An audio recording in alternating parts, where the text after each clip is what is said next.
There's a great story from the Bible, the Gospel of Luke, that helps us understand gratitude in a really new and refreshing way.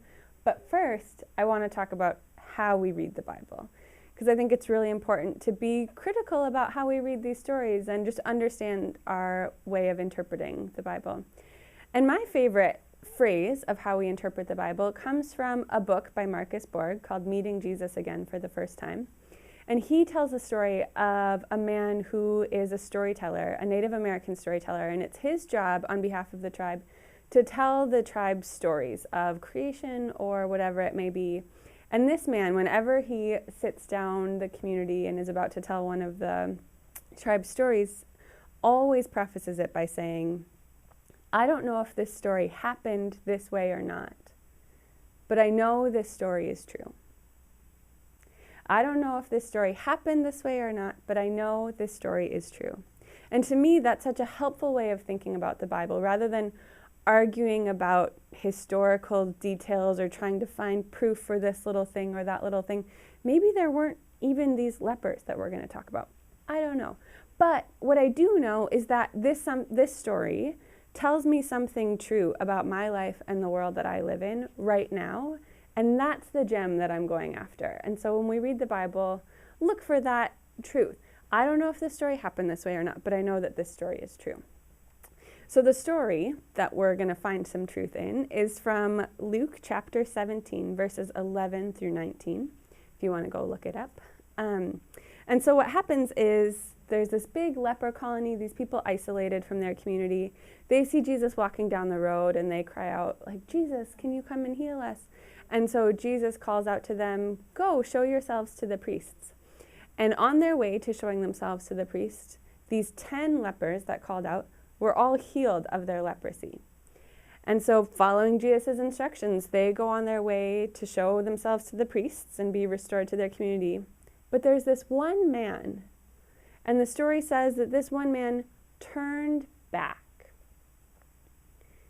And you can tell there's more of the story coming, but I want us to linger in this moment because to me, this is so revolutionary. This man, when everything is going well, everything that he's dreamed about for so long has happened, he gets to go do exactly what Jesus said, show yourselves to the priests and be welcomed back to community, see his family, see his friends. Everything is going well, and he turns around. And to me, this is honestly the miracle of this story. Jesus healed bodies all the time, which is wonderful, but that this man had the presence of mind to stop and reflect and pause and turn around when the whole crowd was moving forward without him. I think there's so much for us to learn in that moment. When things are going well, when we get that happiness that we wanted, do we have the ability to turn around? And even though they had cried out, Jesus, save us, I think that that was a really raw moment for him. He didn't know what was on the other side of that turning back.